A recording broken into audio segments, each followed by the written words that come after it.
আসসালামু আলাইকুম গাইস, তোমরা সবাই কেমন আছো? আলহামদুলিল্লাহ আমিও ভালো আছি। তো আজকে বাগানের দিকে চলে আসলাম। বাগানের দিকে দেখো, আজকে আমার মনটা এতটা ভালো, তোমাদেরকে আমি কি করে বোঝাবো। এই গাছটা কি মানি প্লান্ট আমার ঠিক জানা নেই, কিন্তু বাগানের নিচের দিকটা প্রচুর পরিমাণে হয়েছে।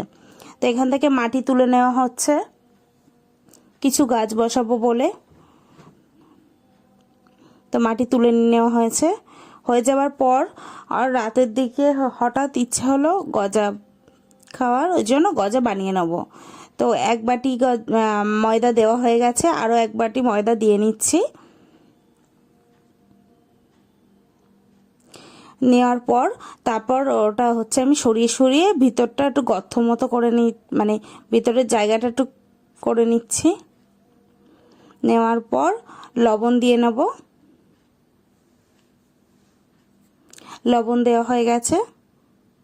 হয়ে যাওয়ার পরে একটু সোডা আগে দিয়েছি, তখন আর শ্যুট করা হয়নি। তারপর অল্প সামান্য আবারও দিয়ে নিচ্ছি।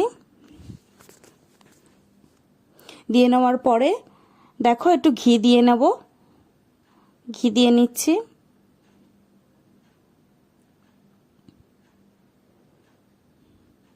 দেখো ঘি দিয়ে নিচ্ছি।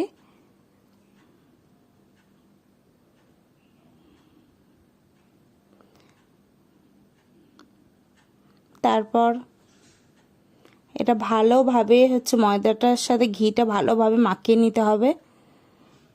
পুরো ময়দাটার সাথে ভালোভাবে ঘিটা ভালোভাবে মাখিয়ে নিচ্ছি। একদম ঝরঝরা করে নিতে হবে। দেখো মাখিয়ে নিলাম। নেওয়ার পর দেখো একদম পুরো ঝরঝরা করে নিয়েছি।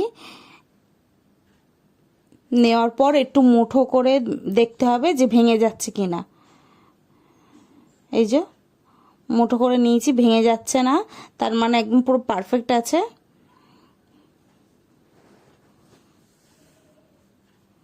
তারপর অল্প করে পানি দিয়ে দিয়ে মেখে নিতে হবে। তো অল্প করে মেখে নিচ্ছি। এটা এমনভাবে মাখতে হবে না শক্ত না নরম, রুটি লুচির মতো নরম হলে হবে না, মিডিয়াম। তারপর হয়ে গেলে তারপর ডোটা নিয়ে আমি বেলে নিচ্ছি। দেখো বেলে নিয়েছি। খুব একটা পাতলা করে বেলবো না, মোটা করেই বেলবো।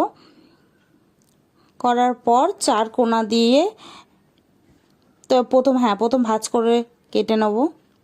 মাঝখান দিয়ে কেটে এবার চেপে নেব, তাহলে ভাঁজটা সুন্দর হবে। তারপর আবারও কেটে নিচ্ছি।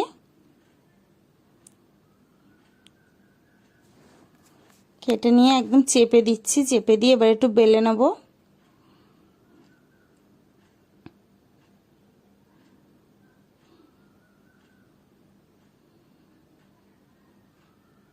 তো বেলে নিচ্ছি।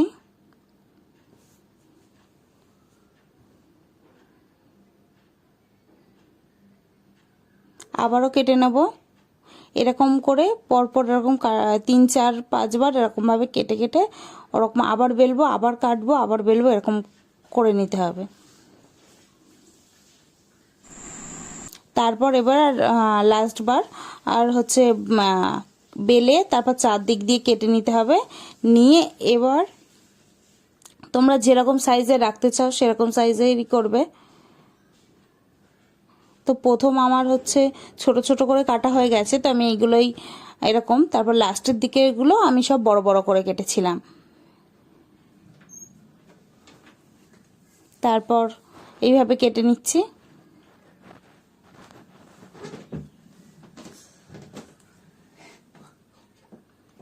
তারপর কাটা হয়ে গেছে দেখো। তারপর আমি হাত দিয়ে একটু চৌকো মতো করে নিচ্ছি।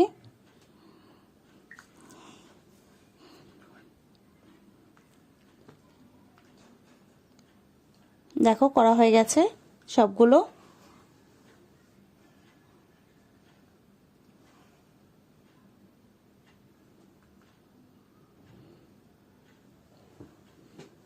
তো আমি গ্যাসের এটা খুবই একদম আস্তে একদম স্লো করে দিয়েছিলাম, আর সবে তেল দিয়ে দিয়েছিলাম।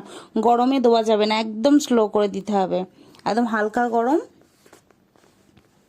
সেরকম দিয়ে নিচ্ছি।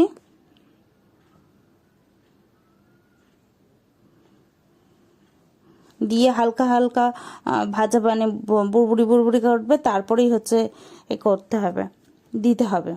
তো আমি সবগুলো দিয়ে দেখো অনেকটা লাল মতো হয়ে গেছে গজাটা।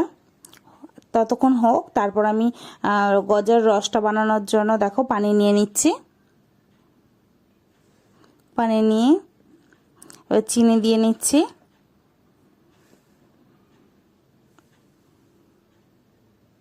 তো আমি চিনি দিয়ে নিচ্ছি।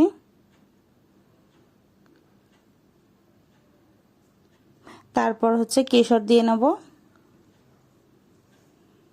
কালারটা সুন্দর আসার জন্য,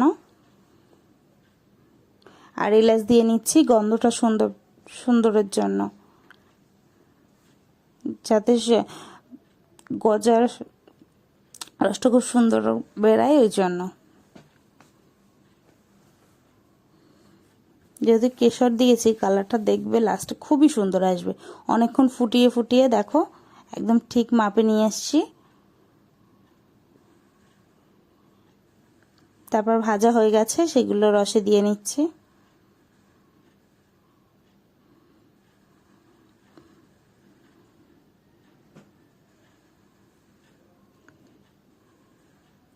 তো সবগুলো রসে দিয়ে নিয়েছি। তো দেখো একদম ভালোভাবে রস ভিতরে যেন যায়, ওরকমভাবেই এটা চেপে সরিয়ে সরিয়ে করে দিচ্ছি। দেওয়ার পর এবার তুলে রাখবো, একটা একটা করে তুলে নেব। রসগুলো একটু চেপে চেপে তুলে নিচ্ছি।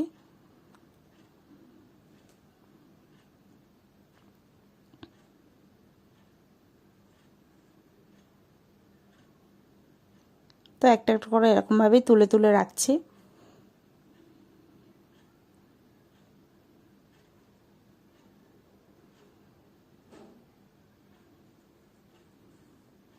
দেখো আমার গজা তৈরি হয়ে গেছে। দেখেছো কি পরিমাণে ফেটেছে ভাজ করার জন্য।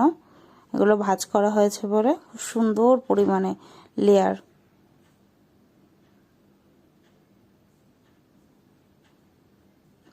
খুব সুন্দর পরিমাণে লেয়ার হয়েছে।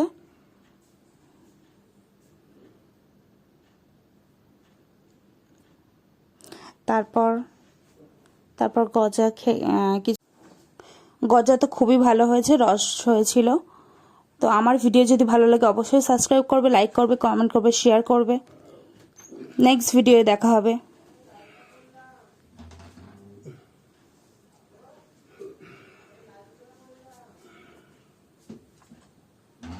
নেক্সট ভিডিওয়ে দেখা হবে।